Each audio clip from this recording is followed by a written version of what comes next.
for our next story, and this has to do with Chanda, and he has to say something. He wants to say something. So Chanda took to his Facebook in a live, which he said was going to be deleted. I don't know if he has taken it down yet, but he's spoken of what the problem is with our music industry. So in a post on his Facebook, it says, why Zambian music is not successful. Taking this video down tomorrow, just sharing my thoughts with fellow people who are passionate about Zambian music.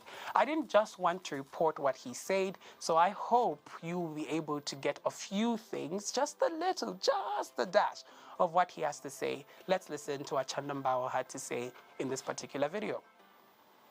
Any successful enterprise requires a whole ecosystem. It also may be referred to as a value chain, right? There's no industry which exists where there's only one entity in the value chain. There's loads of people. So even if we come closer to home and we look at agriculture, the farmer grows what he grows, puts it on a truck, and the transporter takes it to a market. A marketeer buys in bulk maybe to then sell to the customer. You see what I mean? And then the customer goes and cooks it at home. Just a basic example, but there's actually even more going on. There's FRA this side, there's Millers this side, you see? So there's value chains are very complex, but we haven't invested enough in creating an ecosystem or a value chain in Zambian music, and in, really, to be frank, in lots of other Zambian industries too, that's cohesive and is a strong foundation for people to collaborate and create successful enterprises or outcomes. So we won't be successful in Zambian music until we do that.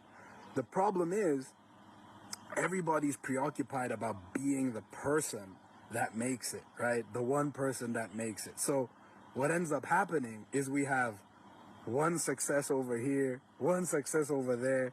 Everybody's working in silos, and we're not creating a foundation. No industry can be sustained by individual success. It's never happened and never will happen. There's a reason why even Mark Zuckerberg, with the amazing business that he created back when he was in college at Harvard, he decided to move from where he was at Harvard in university, quit, or rather... Out of all the 3 points that he raised up, that particular point that says people are aiming for individual success or to be that particular name that takes Zambia to the world. You know, that guy who's selling out stadiums in South Africa, in America, who's doing all of these things. I mean, that's great success all in all, but we're not looking at laying a foundation for Zambia to be successful all around. We've seen so many people who've had successful individuals from their countries. Like you say, oh, she's successful and she's from South Africa, but South African music in general isn't going anywhere. And there's so many people in Africa who've done great things for their individual careers, for where they are, but you can't pinpoint what country they're from. I think a good example is Doja Cat, who is actually of South African descent because her dad is South African. I mean, it's Doja Cat's success and she's international in the US and we're all playing her songs, but nobody even talks about the fact that, hey, this girl, South African, she's quite South African and she hails her roots from here. But there's people like Burna Boy who've made his success Nigeria's success.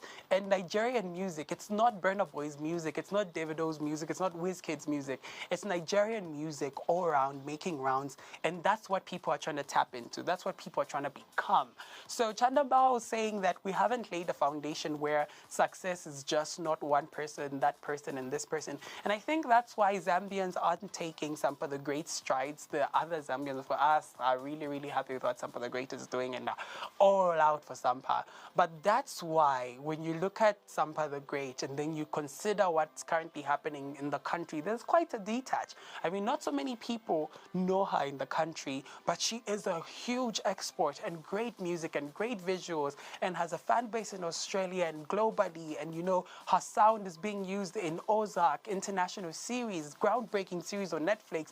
All of these things are not being attributed to Zambian music. They're being attributed to Sampa the Great and will be in her legacy. That's going to be Sampa's Grammy, Sampa's Emmy, Sampa's Best Sound at the Oscars. That's not going to be a Zambian achievement. I don't know how it can strike a balance to ensure that the bed is success for Zambia and not for Roberto, Your Maps, Maki 2, and Slap D. And once you're doing things alone, it shows a lot of inconsistency, and you can't break out of it because it's just you. You know, it's just you. There's nothing strong about it. And individual success is great. Somebody said, alone you can go far, but together we can go further. No, alone you can go fast, but together we can go further. So already the industry in Zambia, Niapakama, we don't have a building, an association, something we can look at and say that's our industry or that's who we look to. We're just vocal. But I think with 2021, 2022, I'm excited to see where we're going to be in 2025. Visually, musically, but also developing a structure, royalties and rights, mastering your own keys, you know, owning your masters and intellectual property and things like that. Because this year has been quite scandalous. I mean, people's songs were being sold on Amazon and they did not even know. And that's because we don't have that collective support as artists. But so many incentives have come into play, and I'm super, super excited to see where our music is going to take us. 2025, I'll be looking forward to see how the landscape looks like.